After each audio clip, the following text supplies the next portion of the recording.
안녕하세요. 일진여입니다. 심상치 않은 지진 전조 증상이 전국적으로 쏟아지고 있는 일본인데요. 더욱더 심각한 것은 대지진이 발생한다면 곧이어 거대 화산 폭발도 함께 이어질 가능성이 높다는 것입니다. 코로나와 대지진 그리고 화산 분화까지 이어진다면 일본은 어떻게 되는 것일까요?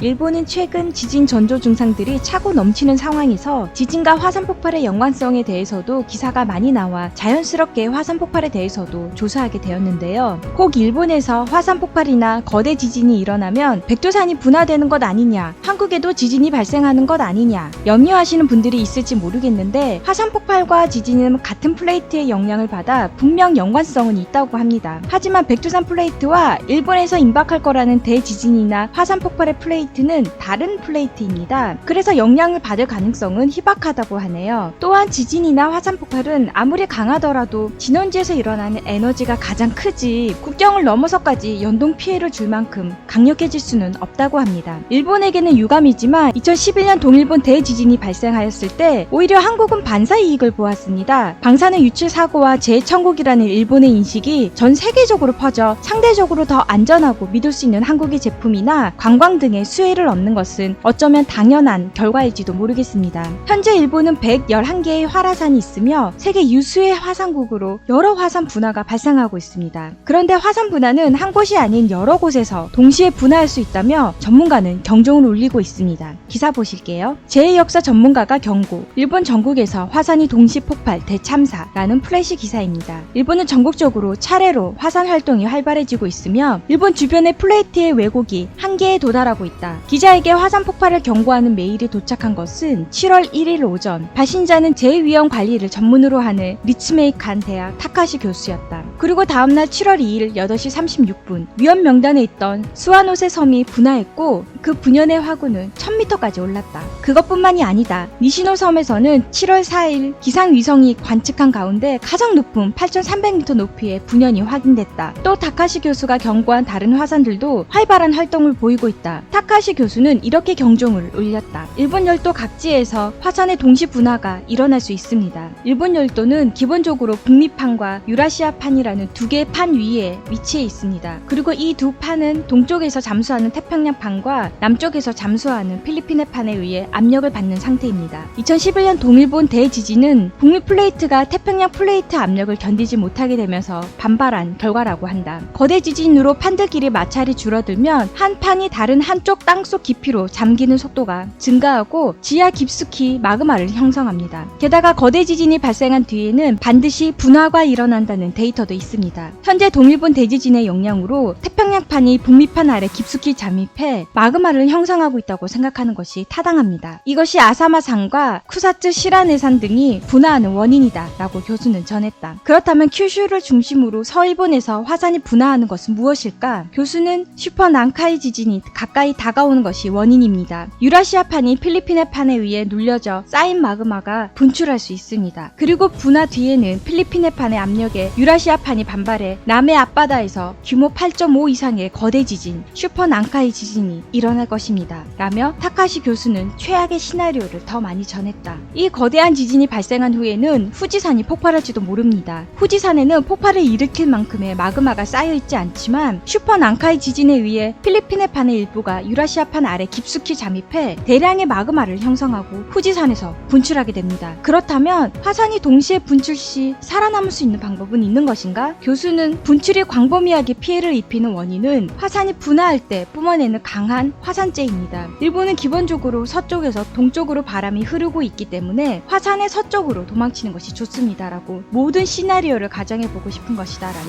기사는 마쳤는데요. 슈퍼 난카이 대지진이 온다면 후지산도 분출할 수 있다고 하니 일본의 그 어느 것도 안전한 곳은 없다는 생각이 드는데요. 또 다른 기사 보실게요. 화산학자가 전율하는 이미 후지산 분화 대기라는 현실이라는 기사입니다. 후지산은 일본 제일의 높이를 자랑하는 아름다운 산이지만 언제 분화해도 이상하지 않은 활화산인 것은 의외로 알려져 있지 않다. 지금으로부터 약 300년 전에도 후지산을 대분출했고 그 이후로 지하에 많은 양의 마그마를 쌓아둔 채 소름 끼치는 침묵을 유지하고 있다. 내가 전문으로 하는 지구과학에 과거는 미래를 푸는 열쇠 열쇠라는 말이 있다. 과거에 일어난 자연 현상을 살펴봄으로써 미래의 사건을 예측한다는 의미다. 그에 따라 타임슬립하면 1707년 호에이 4년, 이른바 호에이의 대분화라는 기록에 남아있는 후지산 분화에서는 마그마의 분출량이 두 번째로 거대했다. 분화는 간헐적으로 보름가량 계속되었고 화산재는 요코하마에도 심지어 보소반도까지 쌓여서 큰 피해를 입혔다. 그런데 2011년 발생한 동일본 대지진이 후지산을 둘러싼 상황을 변화시켜 버렸다. 거대 지진 4일 후 후지산 바로 아래에서 지진이 발생했을 때 화산학자들은 모두 간담이 서늘함을 느꼈다. 마그마 바로 위에 균열을 일으켰을 가능성이 있기 때문이다. 다행히 분화는 아직 일어나지 않았지만 후지산이 이미 분화 대기 상태에 있다고